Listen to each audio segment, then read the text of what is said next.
பாண்டியன் தொடர்ந்து கோமதியை நடிக்கிறாள் என்று கிண்டல் செய்வதைக் கண்டு மீனா கோபமடைகிறார். மாமாவிடம் அத்தையை தவறாக பேச வேண்டாம் என்றும் அவர் யதார்த்தமாகத்தான் இருக்கிறார் என்றும் வாதிடுகிறார். ஒரு கட்டத்தில் உண்மை வெளிப்படுகிறது. கோமதி கோவிலுக்குச் சென்றது பாட்டிக்குத் தெரியும் என்பதும் பாட்டிதான் அதை மறைத்துச் சதி செய்தார் என்பதும் தெரிய வருகிறது. இதனால் குடும்பத்தினர் அதிர்ச்சியடைகின்றனர். பாட்டி காந்திமதி தன் தவறை ஒப்புக்கொள்கிறார். கோமதியும் பாண்டியனும் பேசாமல் இருப்பதை சகிக்க முடியாமல் அவர்களை சேர்த்து வைக்கவேதான் இப்படி ஒரு நாடகமாடியதாக அவர் வருந்துகிறார். கோமதி கோபப்பட்டாலும் பிறகு அமைதியாகிறார். பாண்டியன் மீனாவின் வாதத்தால் சற்று யோசிக்கிறார். இதற்கிடையில் மீனா தனது மொபைலில் மயிலின் பெயரை ஆபீஸ் பிரண்ட் என்று மாற்றிச் சேமித்து அவருடன் பேசி வருகிறார். ஒருநாள் தற்செயலாக மீனா போன் பேசும்போது செந்தில் அதை கவனித்து விடுகிறார். பொய் சொல்லி மயிலுடன் பேசுவது ஏன் என்று செந்தில் மீனாவை கோபமாக கேட்கிறார். நிலைமையை சமாளிக்க முடியாமல் மயில் கர்ப்பமாக இருக்கும் உண்மையை மீனா செந்திலிடம் கூறுகிறார். இதை கேட்டு செந்தில் அதிர்ச்சி அடைகிறார். மயில் விஷயத்தில் ஏற்கனவே பல பிரச்சனைகள் நடந்ததால் மீண்டும் அதில் தலையிடுவது சரியாக இருக்குமா என்று இருவரும் விவாதிக்கிறார். இருந்தாலும் மயில் செக்கப் செல்வதற்காக தன்னை அழைத்ததாக மீனா விளக்குகிறார். மீனா உண்மையைச் சொன்னதும் செந்தில் சற்று நிதானமடைகிறார்.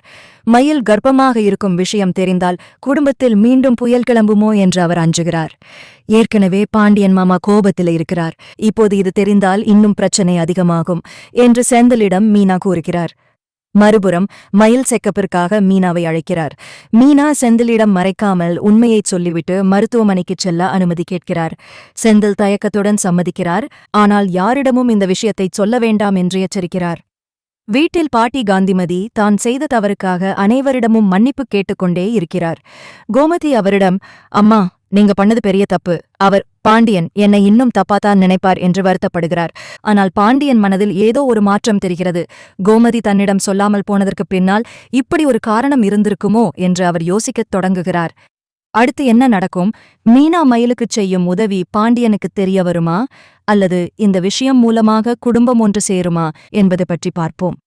மருத்துவமனைக்குச் செல்லும் வழியில மீனாவுக்கும் செந்திலுக்கும் இடையே ஒரு நீண்ட விவாதம் நடக்கிறது.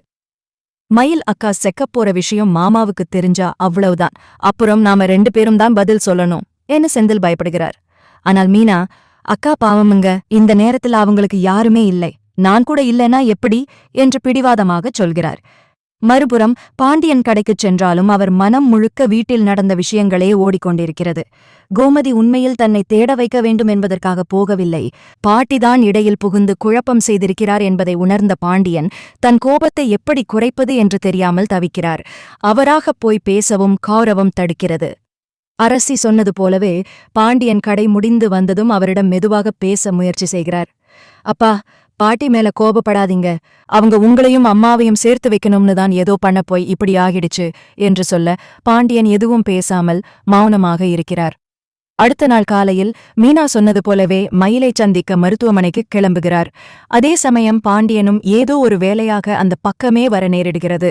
தூரத்தில் மீனா ஒரு பெண்ணுடன் மயில் மருத்துவமனைக்குள் நுழைவதை பார்த்துவிட்டு பாண்டியன் சந்தேகம் கொள்கிறார். மீனா இங்கே யாருடன் வந்திருக்கிறாள் என்று அவர் பின்தொடர அங்கே மயில் இருப்பதை பார்த்து அதிர்ச்சியில் உறைகிறார்.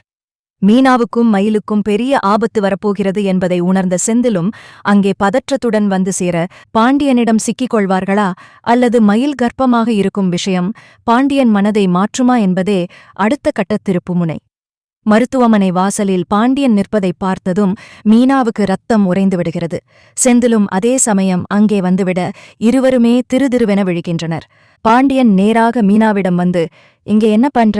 இவ கூட உனக்கு என்ன பேச்சு? நான் தான் சொன்னேன்ல, இவங்க சகவாசமே நமக்கு வேண்டாம்னு என்று சத்தம் போடுகிறார். அப்போது மயில் பயந்து போய் பின்வாங்க மீனா தைரியத்தை வரவழைத்துக் கொண்டு உண்மையை உடைக்கிறார்.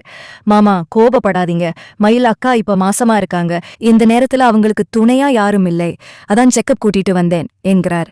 இதைக் கேட்டதும் பாண்டியன் ஒரு நிமிஷம் திகைத்துப் போகிறார். ஒரு பக்கம் கோபம் இருந்தாலும் ஒரு உயிர் உருவாகியிருக்கிறது என்ற செய்தி அவரை சற்று யோசிக்க வைக்கிறது. ஆனால் பழைய பகையை அவரால் அவ்வளவு சீக்கிரம் மறக்க முடியவில்லை. யாரோ எப்படியோ போறாங்க, நமக்கு எதுக்கு இந்த வம்பு, கிளம்பு வீட்டுக்கு என்று கடுகடுக்கிறார். செந்தில் மெதுவாக, மாமா, ஒரு மனிதாபிமானத்துலதான் மீனா வந்தா, தப்பா நினைக்காதீங்க என்று சொல்ல பாண்டியன் பதிலே பேசாமல் அங்கிருந்து விறுவிறுவெனச் செல்கிறார். வீட்டுக்கு வந்த பாண்டியன் அமைதியாகவே இருக்கிறார். கோமதி அவரிடம் பேச முயன்றாலும் அவர் பிடிகொடுக்கவில்லை. ஆனால் மயில் கர்ப்பமாக இருக்கும் விஷயம் அவர் மனதில் ஏதோ ஒரு மாற்றத்தை ஏற்படுத்துகிறது. தன் பிள்ளைகள் தவறு செய்திருந்தாலும் பிறக்கப் போகும் குழந்தைக்கு தான் என்ன பாவம் செய்தது என்ற எண்ணம் அவருக்குள் ஓடுகிறது.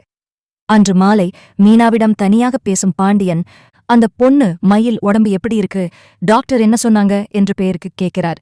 இதைக் கேட்ட மீனாவுக்கு பெரிய நிம்மதி கிடைக்கிறது. பாண்டியன் மெல்ல மெல்ல இறங்கி வருகிறார் என்பதை அவர் உணர்கிறார்.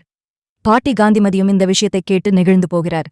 நம்ம வீட்டு வாரிசு வரப்போகுது, நம்ம ஏன் இன்னும் பிரிஞ்சிருக்கணும், மாப்பிள்ளை மனச மாத்திக்கோங்க என்று சொல்ல பாண்டியன் என்ன முடிவு எடுப்பார் என்பதுதான் அடுத்த எதிர்பார்ப்பு. பாண்டியன் மௌனமாக இருப்பதை பார்த்ததும் மீனாவுக்கு ஒரு மெல்லிய நம்பிக்கை பிறக்கிறது.